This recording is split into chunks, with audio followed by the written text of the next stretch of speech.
تفریح الخاطر فی مناقب الشیخ عبد القادر کے اندر ایک عظیم واقعے کا ذکر کیا گیا.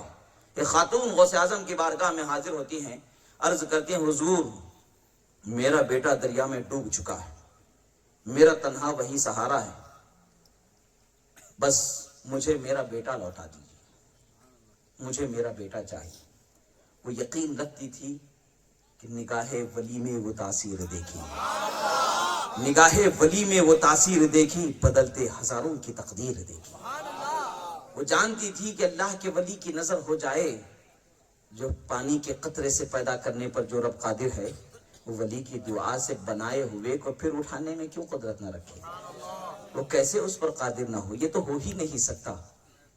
جب وجود ہی نہیں تھا تو وجود بخشا ہے، تو وجود کو پھر مزید سنوارنے میں اسے کیا پریشانی، اسے پھر اٹھانے میں کیا پریشانی؟ وہ تو کر ہی سکتا ہے، بس اس کے لیے بارگاہ میں اس کی طلب چاہیے. میری طلب میں وہ طاقت نہیں، ہاں وہ طلب انہیں عطا ہے جو خدا کی رحمت سے انہیں حصہ ملا ہوا ہے. یہ مانگے تو ضرور عطا ہوگا. غوث اعظم رضی اللہ تعالیٰ عنہ پر اس وقت پر ایک کمال کا ایک حال تھا.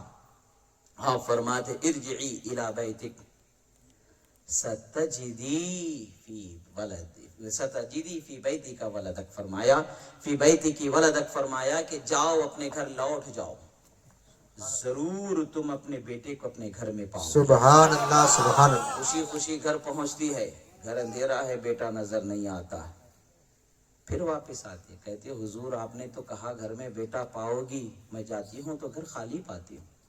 پھر کچھ دیر آپ نے مراقبہ فرمایا، پھر فرمایا جاؤ اپنے گھر میں بیٹے کو پاؤ گی. سبحان اللہ. پھر وہ واپس جاتی ہے، پھر بیٹا نہیں ملتا ہے. تیسری مرتبہ پھر زار و قدار روتی ہوئی حاضر ہوتی ہے. غوث اعظم رضی اللہ تعالی عنہ پر ایک کیفیت طاری ہے.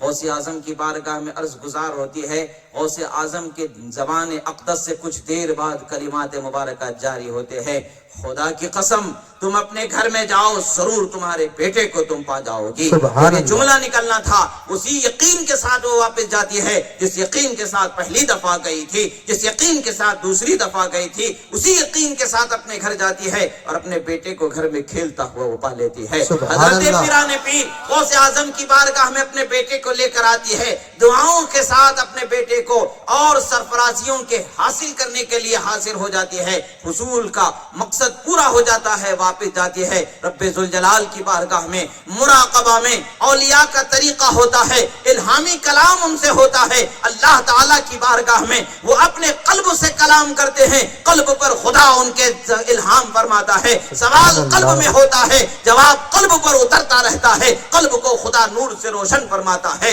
وہ نور کی بولی، نور سے جب گفتگو ہو رہی ہے، بولی جا رہی ہے، عرض گزار ہوتے ہیں رب ذوالجلال کیا معاملہ ہے کہ 2 مرتبہ میں تیری اس بندی کے سامنے رسوا ہو گیا، میں 2 مرتبہ کہہ چکا کہ جاؤ اپنے بیٹے کو پاؤ گی، مگر 2 مرتبہ نہیں ہوا. پروردگار کیا ماجرا ہے؟ جب کل سے تو سب کچھ پیدا کر سکتا ہے تو اسے پھر وجود بخشنے میں کیا تکلیف ہے؟ جواب ہوتا ہے، بتایا جاتا ہے مچھلیوں کے پیٹ میں اس کے اجزاء منتشر ہو چکے تھے. پھر دل غوث اعظم عرض کرتا ہے پروردگار بے وجود کے وجود بخشنے والا ہے، منتشر ہونا تیرے لیے کیا بڑی بات ہے؟ جب عاجزی سے عرض کرتے ہیں جواب ملتا ہے عبد القادر تمہارے قلب منکسر کی وجہ سے ہم نے تمہیں عطا فرما دیا، اطلب ما تطلب سیعطاک فرمایا گیا. عبد القادر مانگو عطا کیا جائے. سبحان اللہ سبحان اللہ.